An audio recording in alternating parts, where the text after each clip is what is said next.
مساء الخير أو صباح الخير وقت ما بتشوفوا وبتسمعوا الفيديو. النهاردة بقى جايلكوا بقصة شاب كان سبق له تجربة قبل كده بالجواز وللأسف ما كملش، فبيحكي لي إن هو أعجب بواحدة في نفس المنطقة وراح كمان علشان يتقدم لها. هي وحيدة أبوها وأمها، راح تقدم لها وأهلها ما وافقوش. هو طبعا استغرب جدا لأنه حد محترم قوي، شكله كويس جدا، ويعني استغرب جدا من انهم رفضوه رغم ان عيلته معروفة قوي في المنطقة. فراح لحد قريب من والدها، فراح قايل له هما رفضوك علشان هما معهمش اي فلوس يجهزوا بيها البنت. طبعا لما عرفت كده رحت من نفسي تاني وكلمت ابوها، قلت له يا عمي انت موافق عليا انا ولا رافضني؟ قال له لا انا موافق عليك. قال له خلاص انا سداد، لان ابوها وامها فعلا معهمش، حياتهم اقل من البسيطة.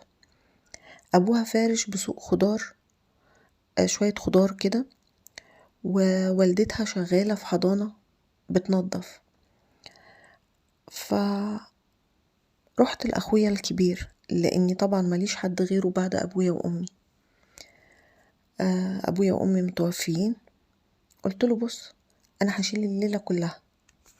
هو طبعا مش راضي، عايز الموضوع يتم بالاصول، هم عليهم حاجات واحنا علينا حاجات.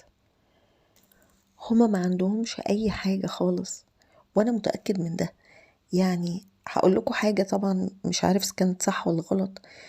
انا لما روحت قدمولي الشاي في كوباية مكسورة، يعني متخيلين هما واصلين لايه؟ وبعدين ايه المشكلة ان انا اشيلها؟ يعني دي هتبقى مراتي، ايه المشكلة ان انا اسهل الدنيا معاهم؟ انا طبعا ما اقصدش ان انا اقلل منهم او حاجة لما بقول كوباية الشاي، بس انا بس بوضح حالتهم. وانا الحمد لله المادة موجودة وحالي متيسر واقدر افرش بيتي، بس ما اقدرش برضو ازعل اخويا واعمل حاجة تزعله. انا ماليش غيره دلوقتي بعد ابويا وامي، مش عارفة اتصرف ازاي. اتمنى ان انتوا تنصحوني تقولوا لي اعمل ايه. هل اعمل اللي انا شايفه صح وبكده ممكن اخويا يزعل مني؟ والله اعلم ممكن يقاطعني او لا، لاني اخويا يعني بيحب دايما اللي هو يقوله يتنفذ. ولا اسمع كلام اخويا وادور على اي عروسة تانية؟ يا ريت تنصحوني.